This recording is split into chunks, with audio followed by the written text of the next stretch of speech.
L'Éternel est ma lumière. Le rôle de la lumière, c'est d'effacer le ténèbre. Ce n'est pas qu'il y a la lumière montre le chemin, ce n'est pas clair.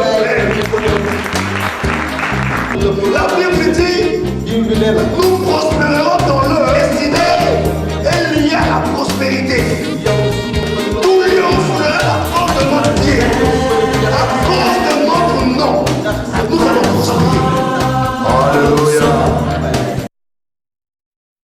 Ton nom ce matin. Nous élevons ton nom au-dessus de tout Dieu. Nous proclamons ta céleri et nous disons que tu es le maître de temps et de circonstances. Ce moment est favorable, Dieu, pour glorifier ton nom, pour visiter ton peuple, pour nous parler encore ce matin. Je viens humblement te recommander ce moment. Je vais t'humilier pour que toi tu grandisses. Je veux m'effacer afin que toi seul sois contemplé tout le long du message. Oh, que moi, la chair meure. Et que l'Esprit de Dieu prenne la première place. Que seul le nom de Jésus soit glorifié. Que seul Jésus soit élevé. C'est l'homme le plus important ce matin en Seigneur. Par le pouvoir qui me sont conférés, je sanctifie ces lieux par ton sang précieux. Et je proclame ta sévérité. Que ton règne vienne, mon Seigneur. Et que ta volonté soit faite. Au nom de Jésus-Christ. Amen. Amen. Gloire à Dieu, on salue son frère, on salue sa soeur. Dis simplement à ton frère, tu es la bienvenue ce matin à Rehoboth. Gloire à Jésus. Gloire à Jésus. Qui est dans la joie ce matin? C'est vrai que pour le moment on est nomade. Mais Israël aussi était nomade. Les Israélites étaient un peuple nomade. Ils avaient des destinés prophétiques. Mais pour rentrer dans cette destinée, c'était des locataires. Ils allaient de ville en ville, de pays en pays, pour séjourner. Alléluia. Mais quand le temps de Dieu est arrivé, nous sommes rentrés dans la terre promise. Et je crois que le temps de Dieu est en route pour nous.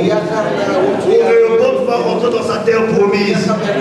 On ne sera plus nomade, mais on sera chez nous. Si tu crois avec moi, dis Amen. Le thème de ce matin s'intitule L'Éternel est ma lumière et mon salut. L'Éternel est ma lumière et mon salut. J'ai deux mots à définir, encore à expliquer. Il y a le mot lumière et le mot salut. J'aimerais poser un peu la question, c'est quoi la lumière? C'est quoi la lumière?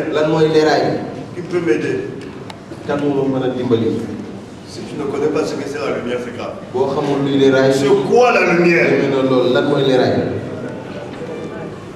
C'est en face de vous, mais c'est quoi? Hein? C'est le ténèbre. C'est quoi? Ce qui est clair. Qui peut dire encore quelque chose? Oui, on sait que la lumière est claire. Mais quel est le rôle de la lumière? Oui, mon frère? Le rôle de la lumière, c'est d'effacer le ténèbre. Ce ne sont pas qu'il y a le rôle de la lumière. Ah, j'ai vu une même. Le rôle de la lumière. Oui. Pardon? Ça rend les objets visibles. Ce qui était invisible devient visible. Est-ce qu'on peut acclamer Dieu pour elle? Je sais que tu as la capacité, mais tu es timide. C'est quoi encore le rôle de la lumière? C'est une troisième personne, oui. La lumière montre le chemin. Est-ce qu'on peut acclamer Dieu pour elle? La lumière montre le chemin. Et le terme dit l'éternel est ma lumière. Donc tu as déjà posé la définition. Donc l'éternel montre le chemin. La définition c'est comment ma soeur? Ça rend les choses visibles. L'éternel rend les choses visibles. Le frère a dit quoi? L'éternel efface le ténèbres. L'éternel rend les choses visibles. L'éternel efface les ténèbres. Pardon, il montre le chemin. Et nous avons le mot salut. C'est quoi le salut? Bon, ceux qui ont déjà parlé ne parlez pas. Ici, personne n'a parlé. C'est quoi le salut? Là, personne ne veut me regarder. C'est quoi le salut? Vous pouvez déjà voir une idée là où tu pouvais aller. Est-ce que vous avez déjà une idée claire là où on veut partir? La lumière efface le ténèbre. La lumière montre le chemin. La lumière montre des choses visibles. Le salut, c'est la délivrance. Le salut, c'est la libération. Quand on parle du salut, souvent les chrétiens s'arrêtent sur le mot sauvé. Je suis sauvé. Le salut englobe tout ce qui est positif. J'étais célibataire. J'ai reçu mon salut, je me suis marié. Ça veut dire Dieu m'a délivré du célibat. J'avais du mal à écrire mon mémoire. Mais Dieu m'a accordé son salut. J'ai écrit mon mémoire. Est-ce que là on comprend bien? C'est ça le salut. J'étais malade. Quand j'ai invoqué l'Éternel, l'Éternel m'a accordé le salut. C'est-à-dire la guérison. Donc le mot salut englobe tout ce qui est positif. Quand je dis que je suis guéri, dans cette guérison, on a le mot salut. Quand je dis que je suis béni, dans cette bénédiction, il y a le mot salut. Alléluia. Gloire à Dieu. Nous allons prendre nos Bibles. Nous allons lire dans le psaume 100, le psaume 27. Verset 1 à 14. Le psaume 27, verset 1 à 14.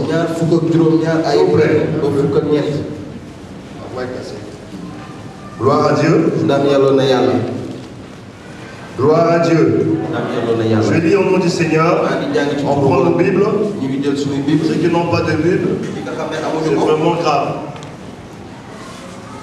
Dis à ton frère pourquoi il n'est pas venu avec sa Bible. Pourquoi il n'a pas de Bible. On touche la personne, s'il n'a pas de Bible, tu dis pourquoi. Je lis au nom du Seigneur. Merci.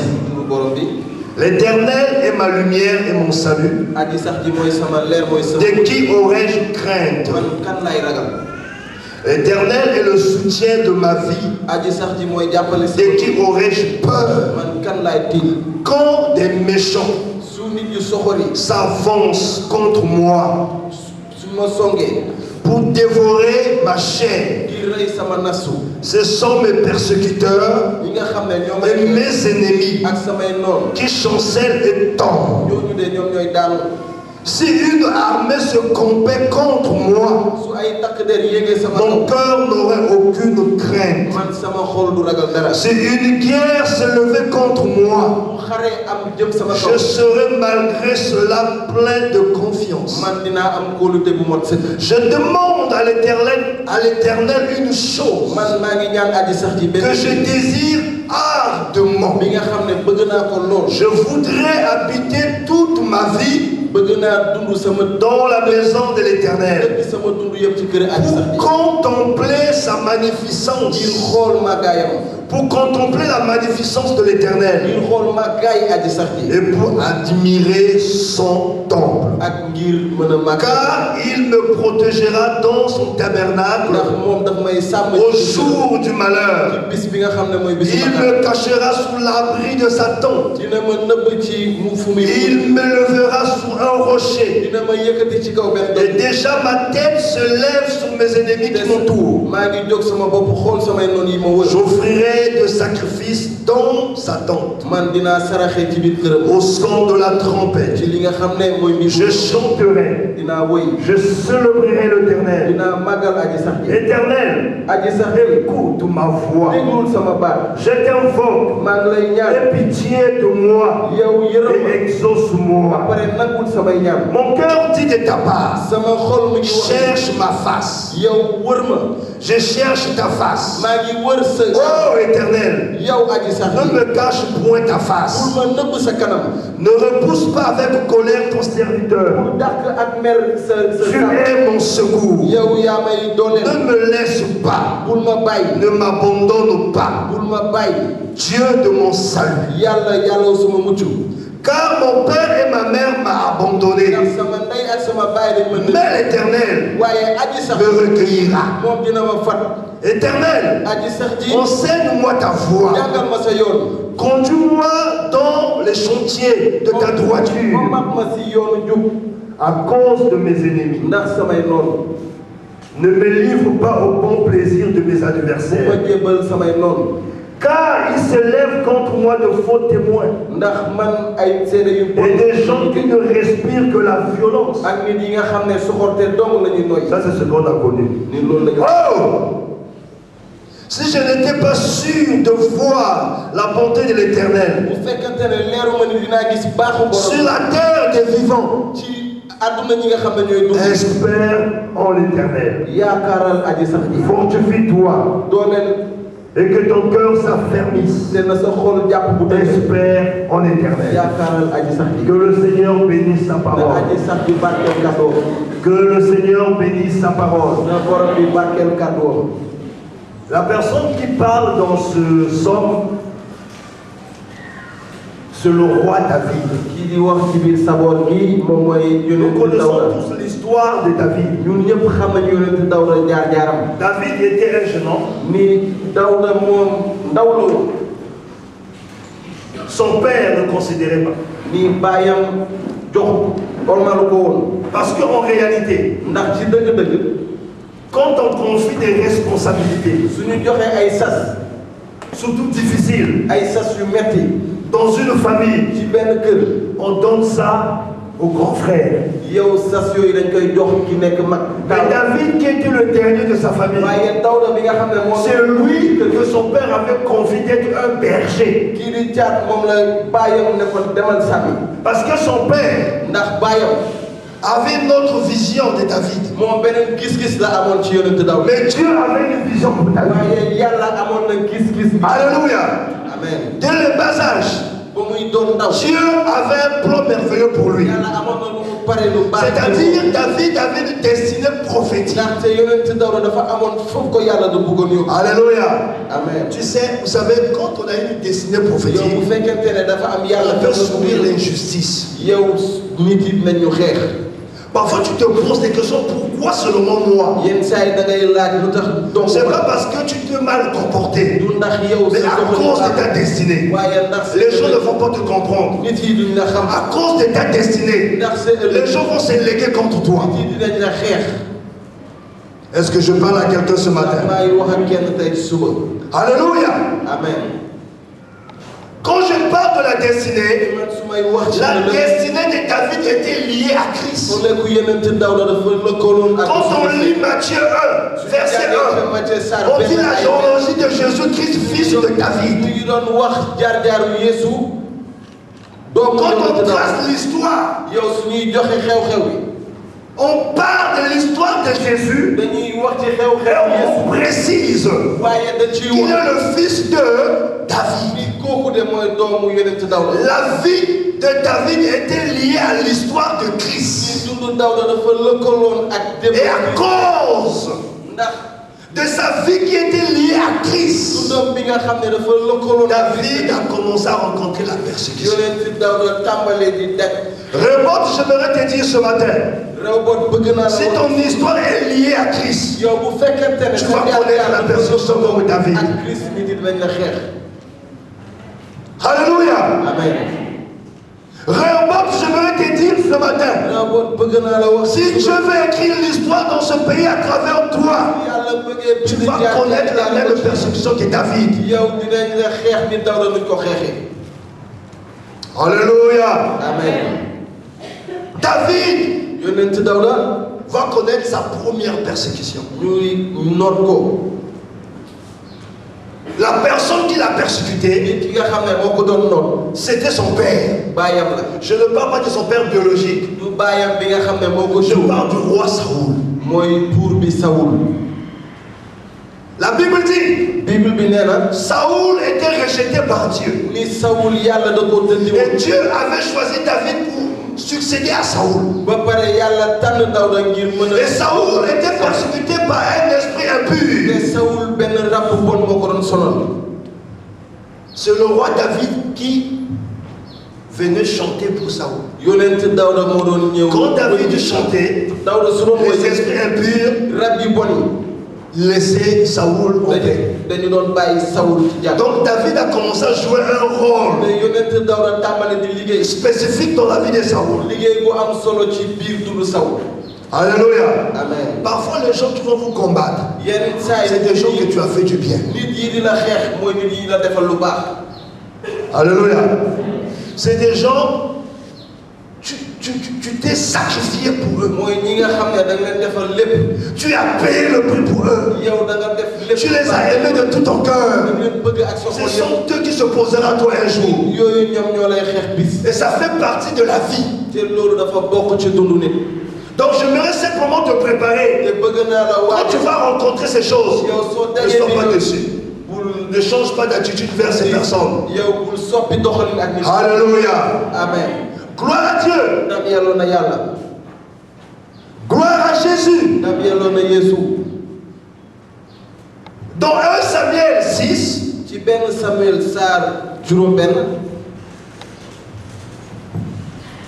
chapitre 16, vous allez simplement noter. La Bible dit, Saoul a été rejeté par Dieu. Et Dieu avait choisi David. Et dans 1 Samuel 17, verset 36 à 54, on nous relate l'histoire de la guerre des Philistins contre Israël. C'est-à-dire, Goliath est venu défier le peuple d'Israël. Et David a tué Goliath. Et lorsque David a tué Goliath, ça a suscité la jalousie dans le cœur de Saoul. Et c'est là où la persécution a commencé. Alléluia. Amen. Alléluia. Amen. Vous savez, quand on vit dans les succès, quand on progresse, quand on va vers le sommet, ceux qui sont autour de toi vont te haïr. L'élévation attire toujours l'opposition. L'élévation attire toujours l'adversité. Alléluia. Amen. Et Dieu a commencé à élever David. Non parce qu'il a tué Goliath, mais parce que sa destinée était liée à Jésus. Vous savez,